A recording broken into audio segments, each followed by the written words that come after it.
Hey guys, it's Joe. I'm back with another Q&A, and it's been a while since I've done a Q&A, and sorry for the initial delay. I had just started filming my Q&A, but then I had a couple more questions thrown on my announcement video, so I had to restart and respond to those questions along with the other ones that you sent me. So, without further ado, let's give it a go. First question from Dante Law. Are you going to review the original trilogy of Star Wars? Yes, of course I am. It's going to be starting very soon. I can't say exactly when it's going to happen, but it's definitely coming, so keep your eyes and ears open. Hedgehog Wolf 0602. Oh yeah, it's Hector. How you doing, buddy? Hey, I'm so looking forward to everything you're going to do, especially talking about Star Wars. Keep up the great work, my friend. Thanks, buddy. What would you like to see in future Spider-Man films that involve the MCU and Tom Holland, aside from seeing Tobey Maguire back? That would be pretty awesome to see him come back in some capacity. I've said it before, yeah. It would be cool to see him as a young Uncle Ben, like in a flashback sequence, or maybe if he played a S.H.I.E.L.D. agent of some kind, like from the Agents of S.H.I.E.L.D. that might be connected to Peter Parker somehow. I kind of envisioned at one time that Tobey Maguire could play like a S.H.I.E.L.D. agent of some sort, like a new Agent Coulson. Who knows? But as far as future Spider-Man films, aside from Tobey Maguire, and besides J.K. Simmons coming back as Jonah Jameson, which you can't not do that. I mean, you have to bring him back. There's no other actor who can do that. I would like to see the Green Goblin return later on down the line. Slowly build up to him over time. Introduce Norman Osborn first, played by Jason Isaacs, who I think could play a more cynical Norman Osborn that we've seen in comics before. I love Willem Dafoe's Norman Osborn, but show Norman Osborn with a different edge to him also. And other people have said this, but I would like to see Kraven. They haven't done Kraven yet. And I have Kraven's Last Hunt. I haven't read it yet, but I heard that it was like Spider-Man's version of Nightfall, where the villain brutalizes Spider-Man and buries him alive. Sounds pretty dark. And Venom, well, if they ever decide to bring him back, we'll see. And other villains like Scorpion, Mysterio, I would like to see Mysterio. I would like to see Vincent D'Onofrio show up as the Kingpin, but that's probably not going to happen. This is a little off topic, but imagine this scenario. If Vincent D'Onofrio's Kingpin and Tobey Maguire's Spider-Man faced off, I don't know why, but that's just something I would love to see happen. Second question, after seeing Guardians of the Galaxy Volume 2, I thought of this. Should every film use the song Mr. Blue Sky in a random scene just to make the scene better? Well, I don't know. I guess it depends on the movie, but who knows, it might liven it up a little bit. Third question, at this point with the DCEU, what are the chances of seeing Bane again in the DCEU? If the Joker can come back now, then why not bring back Bane and show some other villains? They should also do Mr. Freeze again. He deserves another shot. The chances of seeing Bane again? I figure they're gonna wait on that a while. I mean, it was 5 years since Tom Hardy in Dark Knight Rises, but it wasn't that long ago when you think about it. It's still very much in people's recent memories. Heath Ledger's Joker in The Dark Knight's more iconic than Tom Hardy's Bane, but you know, it was hard to follow up on that anyway. But in a lot of ways, Tom Hardy made that movie memorable, with his performance as Bane. Oh yes, I was wondering what we break first. I'm not gonna keep doing that, I promise.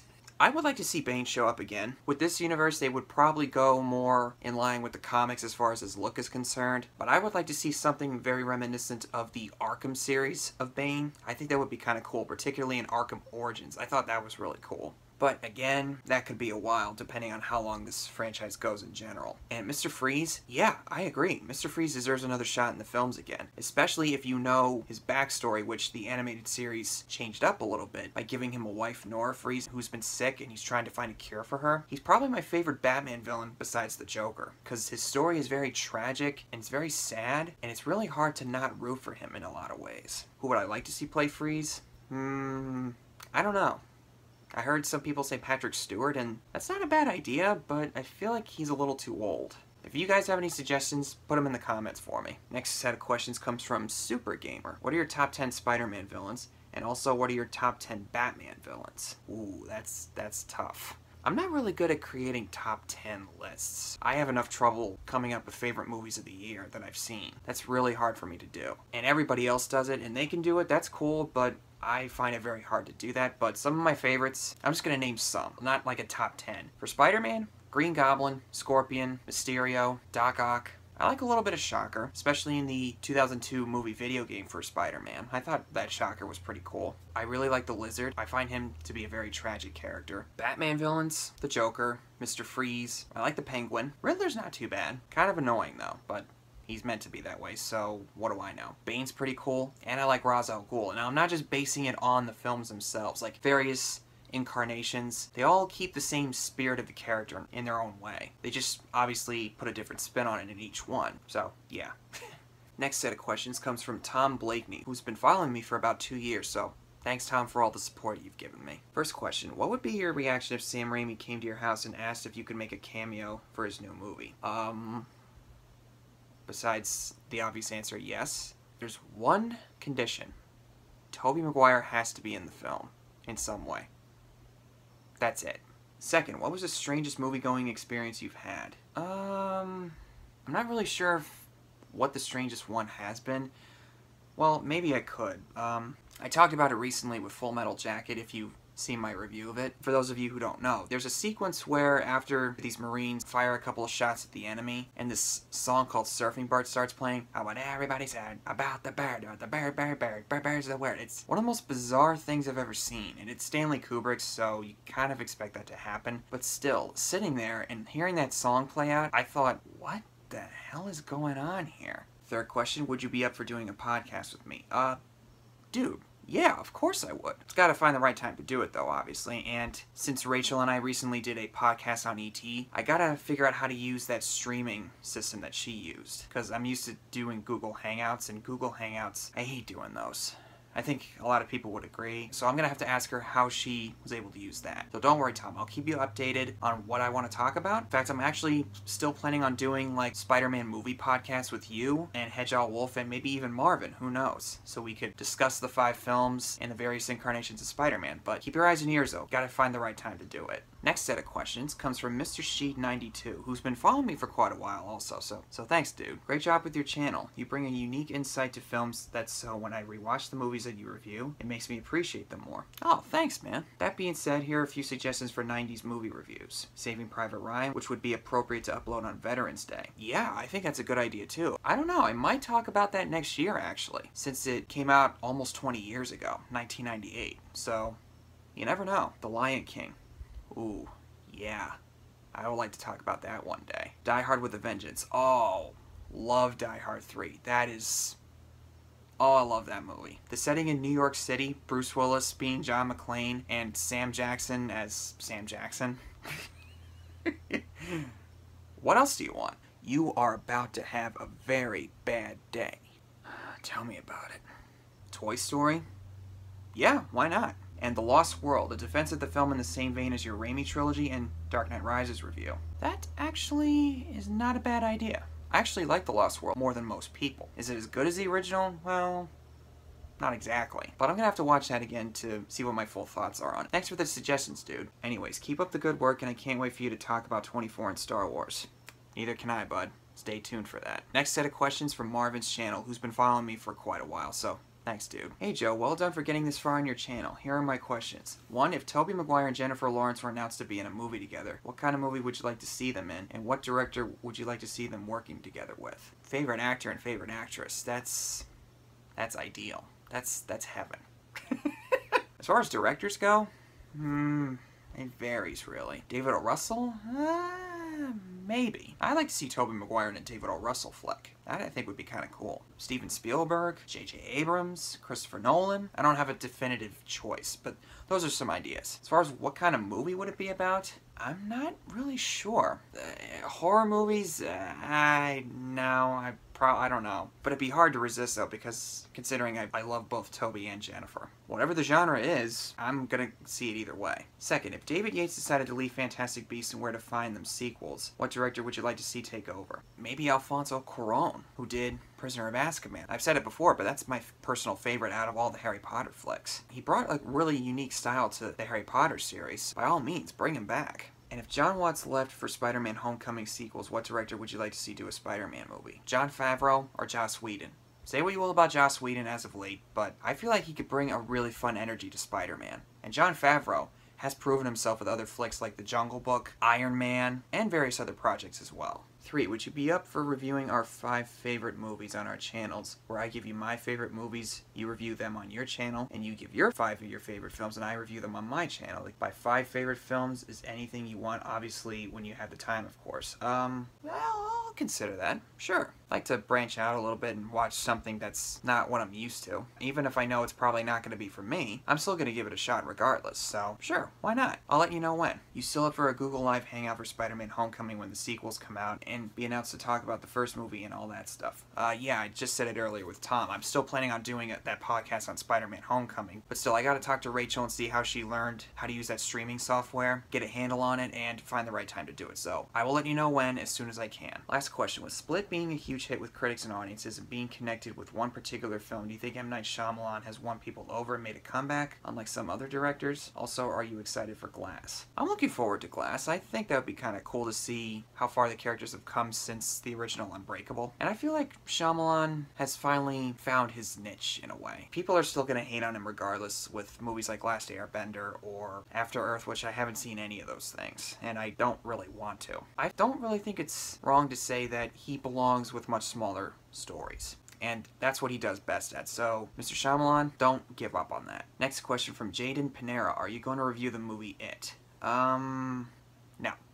No, probably not. I don't do scary movies, and above all, with scary clowns. And if they ever get rid of Tom Holland, who would you want to play Spider-Man? Asa Butterfield. He was originally going to be the MCU Spider-Man before they chose Tom Holland, so I'd still be up for seeing Asa Butterfield. Next set of questions from MC Deadpool. If Jennifer Lawrence and Emma Stone ever made a movie together, would you go ecstatic?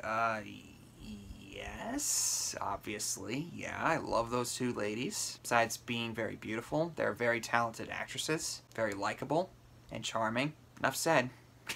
What are films you like but people hate besides Dark Knight Rises? And films you don't like but people love? I feel like the latter is one that I have a really hard time with. I think The Matrix is something that comes to mind. It's not like I hate the movie or anything. I don't dislike it. I actually have a lot of respect for it, but it's very stylistic and too slick and cool, I guess. I'm not really sure how to describe it, but it's just not really my thing. But I recognize why people like it, and if you do, more power to you. I get it. Another film that comes to mind, a lot of people do like The Royal Tenenbaums by Wes Anderson. I did not get it at all when I first watched it. 20 minutes in, I thought, what the hell is this? Yeah, no.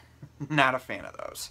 It was just that one movie with the Royal Tenenbaums, so maybe I'm not giving the guy enough credit. Movies that I like but people hate, I feel like that's a little easier. Spider-Man 3, I don't necessarily like it per se, but I like it more than most people, and I don't think it's terrible as most people have claimed in the last 10 years. Go watch my review if you want to know my full thoughts. Jumanji, I think, is really fun. It's not the greatest ever, but I think it's very fun, it's exciting, and the idea of playing a board game where one move on the board can bring this jungle to life in a lot of ways, and it gives you that kind of that sense of adventure and all that stuff. I would not want to go up against a lion, but it kind of touches on that kid in you. You want something exciting in your life. It's a little dated, and it made a lot of merchandising profits and everything, but Robin Williams, God rest his soul, what a great actor and comedian. He's really good in that movie. So yeah. Do you watch Austin Putnam? Oh yeah, I've been watching him for a couple of years. He's really good. His passion for film seeps through every video he's done. So Austin, if you're watching this, thanks for all your content and great job. What are some of your favorite comedies of the decade so far? The Nice Guys? I plan on doing a review of it at some point soon, so keep an eye out for that. I don't know if American Hustle qualifies as a comedy per se. It's like a dramedy in a lot of ways, but as far as the comedic standpoint is concerned, that I think is really funny, especially the scene where Jennifer Lawrence puts metal in the microwave and blows it up. And when we first see her, she's got burns all over her face, and Christian Bale's just sitting there like this. God. What is a movie you're looking forward to seeing this year besides The Last Jedi? I haven't really been following up on recent releases lately. I feel really bad saying that because I'm finding myself to enjoy reviewing older films a little more, personally. I'm still going to talk about some recent films, don't get me wrong. Like I discussed Baby Driver and Dunkirk, just to name a few. But besides The Last Jedi, I don't really have any others that are like really locking me in, so to speak. I'm going to go see Thor Ragnarok. I might check out the Justice League, but yeah.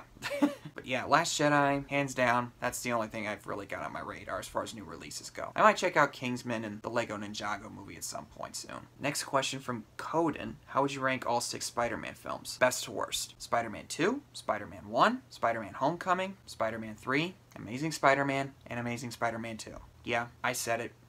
come and get me. Next set of questions from Kelvin Mendez. It's been an incredible journey watching your videos, especially the ones about Spider-Man and your Tobey Maguire video. Thanks, man. I can't wait for those reviews of The Nice Guys, the original Star Wars trilogy. It's going to be awesome watching those reviews. Yeah, tell me about it. My questions for the Q&A. If Tobey Maguire was still Spider-Man this time in the MCU, what characters would you like to see him interact with? Big ones that come to my mind, it's definitely Iron Man, because Tobey and Robert Downey Jr. starred in at least 2 movies before in the past. Wonder Boys and Tropic Thunder. Tropic Thunder, Tobey just had a brief cameo in it. I would love to see him interact with Chris Evans' Captain America. And Charlie Cox, Daredevil? Yeah, I would love to see that happen. Maybe something similar like the Daredevil and Spider-Man team-up from the 90s Spider-Man show. I think that'd be kind of cool. Part 2. If Hector Navarro and Sam Gavin got into a debate about Tobey and Andrew's portrayals, who would win? We all know the right answer, am I right? I don't know who Hector Navarro is, but if he's one of those stuck-up Andrew Garfield defenders, then, I feel like Sam Gavin would probably win the argument. Tevius Smolka, congrats on your channel, man. Thanks, dude. Question, what is your opinion on the summer movie season as a whole? Again, new releases have been kinda off and on my radar for the last couple months. I really enjoyed Baby Driver. For those of you who didn't see my review, you can go watch it on my channel. I really liked that. Dunkirk, well, again, watch my video. Overall, from what I've seen, hasn't been too bad. Final set of questions. Crazy Breadsticks. Interesting name. What would you do if you got 10,000 subscribers? Be really hard to fathom, I guess. I got 657 subscribers. Well, it's a long ways away from 10,000, but that would be really cool if I did that. I don't care about numbers, but if I did have that many, that'd be really cool. Second, do you have a wife? Yeah, Jennifer Lawrence.